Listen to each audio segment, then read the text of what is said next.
ISKCON নিষিদ্ধের দাবিতে বাইতুল মোকাররম গেটে হেফাজতের বিক্ষোভ।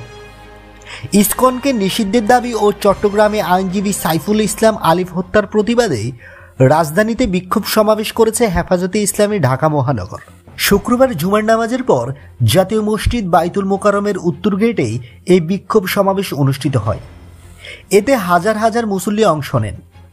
মিছিল থেকে ইসকন নিষিদ্ধের দাবি উঠে।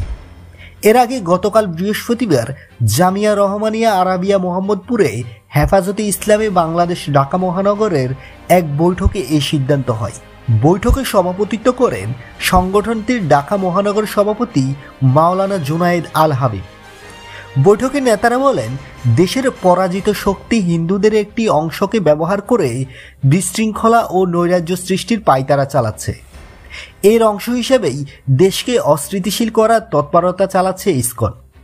গত মঙ্গলবার চট্টগ্রাম আদালত প্রাঙ্গণে আইনজীবী সাইফুল ইসলাম আলিফকে যেভাবে কুপিয়ে ও জবাই করে হত্যা করেছে, তাকে গৃহযুদ্ধ বাঁধানোর অপপ্রয়াস ছাড়া আর কি বলা যেতে পারে। বন্ধুরা, নিত্য নতুন এক্সক্লুসিভ খবরাখবর সবার আগে পেতে এসটি নিউজ রুম চ্যানেলটি সাবস্ক্রাইব করে পাশে থাকা বেল আইকনটি অন করে দেওয়ার অনুরোধ রইল।